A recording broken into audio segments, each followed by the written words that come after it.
Hello friends, రేపటి complete episode ఇప్పుడు ఈ వీడియోలో చూడండి. ఇక కీర్తన చెప్పిన ప్లాన్కి హరీష్ సంతోషపడి ఇక వాళ్ళ నాన్న దగ్గరికి వెళ్ళి, నాన్న నీతో ఒక విషయం మాట్లాడాలి.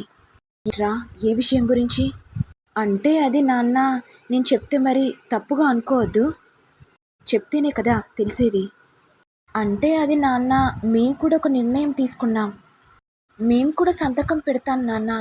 మరి ప్రయోజనం ఏంటి పెడితే? ఏంట్రా, ఏం మాట్లాడుతున్నారు? కన్న కొడుకులే ప్రయోజనాల గురించి ఆలోచిస్తున్నారు. మరి మా ఫ్యూచర్ గురించి కూడా మేము చూసుకోవాలి కదా నాన్న. అందుకే మేము కూడా డిసైడ్ అయ్యాం. ఆ 3 గజాల జాగని అమ్మేసి మిగిలిన డబ్బులతో తమ్ముడు నేను వ్యాపారం చేయాలనుకుంటున్నాం. ఇది విని శ్రీనివాస్ కోపంతో, ఏంట్రా, ఏం మాట్లాడుతున్నారు? నేను కష్టపడి ఆ సెంటు భూమిని కొన్నాను. మీరేమో జాగనమ్మి వ్యాపారం పెట్టాలనుకుంటున్నారా? మంచి కొడుకులు వచ్చారని ఇప్పుడే అర్థమైంది. ఏంటి నాన్న, మేమేమన్నాం? 10 లక్షలు మరి ఎక్కడి నుంచి తెస్తావు నాన్న? వాడేమో వడ్డీ మీద వడ్డేసి చక్రవర్తిలాగా తిప్పుతూ ఉంటాడు. మరి మీరెలా కడతారు నాన్న? దయచేసి నా మాట విని ఆ జాగని అమ్మేసి ఆ వచ్చిన డబ్బులతో మేమిద్దరం వ్యాపారం చేసుకుంటాం నాన్న. దయచేసి నా మాట వినండి. రేయ్, ఇంకోసారి నా కంటికి కనిపించారంటే మిమ్మల్ని చంపేస్తాను. ఏమనుకున్నావురా? 3 అంతస్తుల ఇల్లు కడతానని అనుకున్నాను. కానీ మీరేమో నా ప్రాణాలను, నా రక్తాన్ని తీస్తున్నారు. నా ఏమన్నావని అంత సీరియస్ అవుతున్నావు? చిన్నప్పటి నుంచి చెప్తూనే ఉన్నావు 3 అంతస్తుల మేడ కడతా అని. మరి ఇంకా ఎందుకు కట్టలేదు నాన్న? ఇక లక్ష్మి కోపంతో, రేయ్ ఏంట్రా, ఏం మాట్లాడుతున్నారు? కన్న కొడుకులే కన్న తండ్రిని అలా మాట్లాడతారా? వేలెత్తి చూపుతారా? మా నాన్నకి సపోర్ట్ చేసి మాట్లాడుతున్నావు. మరి 10 లక్షలు ఎక్కడి నుంచి తెస్తాడు నాన్న? ఇక వెంటనే వాణి మాట్లాడుతూ, చెప్పాను కదండి, మామయ్య ఆ జాగను అమ్మడు. మామయ్య అప్పు తీరుస్తాడు. మనకెందుకండి, మనం రూమ్లోకి వెళ్దాం పదండి. తన వెంటనే, హర్ష మనం కూడా రూమ్లోకి వెళ్దాం పదా. అయినా మనం బాగుపడడం మీ నాన్నకు ఇష్టం లేదేమో. పద హర్ష, రూమ్లోకి వెళ్దాం. నువ్వు చెప్పేది కూడా నిజమే. కన్న కొడుకుల గురించి ఆలోచించట్లేదు మా నాన్న, కూతుర్ల గురించి ఆలోచిస్తున్నాడు. తీర్చుతాడో మనం కూడా చూద్దాంలే బేబీ. పద మనం రూమ్లోకి వెళ్దాం. ఇదంతా విని శ్రీనివాస్ ఏడుస్తుంటే ఇక లక్ష్మి వచ్చి, ఏవండి ఎందుకు ఏడుస్తున్నారు? నేనున్నాను కదండి. మీరు ఏడిస్తే నాకు కూడా ఏడుపు వస్తుందండి. కొడుకులు చెప్పినట్టుగా ఆ జాగను అమ్ముదామండి. మరి మీరు 10 లక్షలు ఎక్కడి నుంచి తెస్తారండి? లక్ష్మి, నీ కోసమే ఆ జాగను కొన్నాను.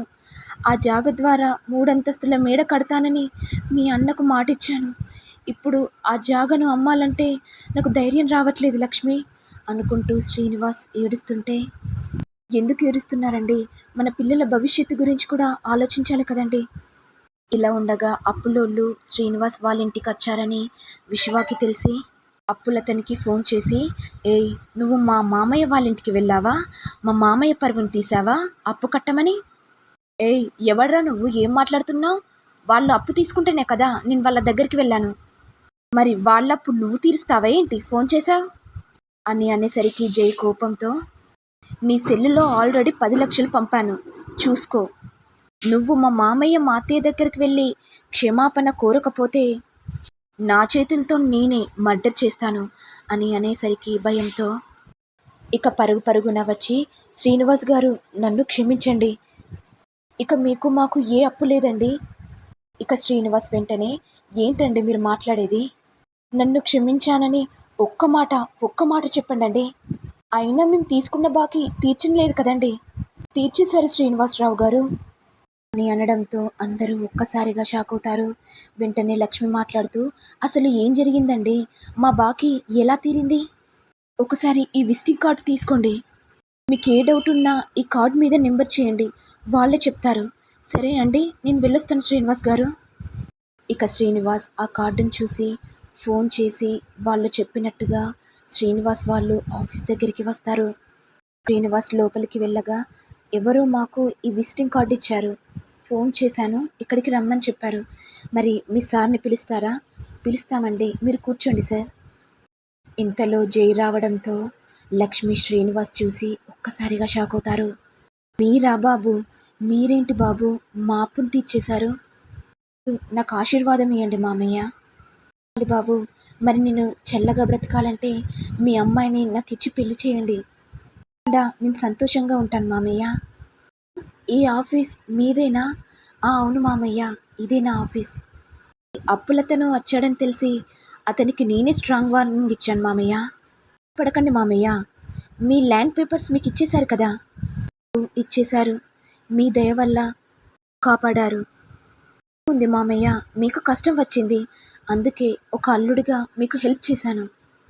సొంతం చేసుకోవడానికే ఆఫ్టర్ ఆల్ 10 లక్షలు వాడికి ఇచ్చేశాను.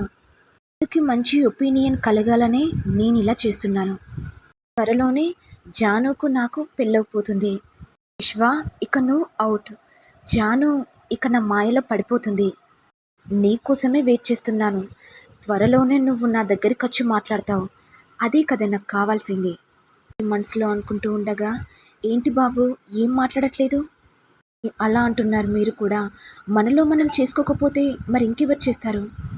థ్యాంక్స్ బాబు, నీ మేలు ఎన్నటికీ మర్చిపోలేను. చెప్పి నన్ను దూరం పెడుతున్నారా? అలా మాట్లాడుతున్నారేంటండి? అలా అంటే నాకు కూడా బాధగా ఉంటుంది అని లక్ష్మి మాట్లాడుతూ, బాబు మా ఇంటికి రండి. వస్తానత్తయ్య. నాకు కూడా నువ్వంటే ఇష్టం బాబు. అంటే ఇష్టమైనప్పుడు ఫోన్ చేయట్లేదేంటంటే? బాబు, మేమేం చెప్తే మా జాను చేస్తుంది. ఓ అలానా ఆంటీ, మీ పద్ధతి నాకు చాలా బాగా నచ్చింది. అంటే మంచి ప్రవర్తనతో ఉండాలి, అందుకే మీ జాను అంటే నాకు చాలా ఇష్టం ఆంటీ. ఇక మేము వెళ్ళొస్తాం. నీ మేలు ఎన్నటికీ మర్చిపోలేను బాబు. సంతోషపడుతూ, జాను ఇక నువ్వు నా గ్రిప్పులో పడిపోయావు. లోనే మన పెళ్ళి జరగబోతుంది. సంతోషపడిపోతాడు. మరి నెక్స్ట్ ఎపిసోడ్లో ఏం జరగబోతుంది? పెద్ద సైకో అని జానుకు తెలిసిపోతుందా? లేకపోతే విశ్వ తనలోని ప్రేమను జానుకి చెప్పిస్తుందా? నెక్స్ట్ ఎపిసోడ్లో చూడాలి. మరి మీకు వీడియో కనుక నచ్చినట్లయితే లైక్ చేయండి, షేర్ చేయండి, సబ్స్క్రైబ్ చేయండి. Thank you all.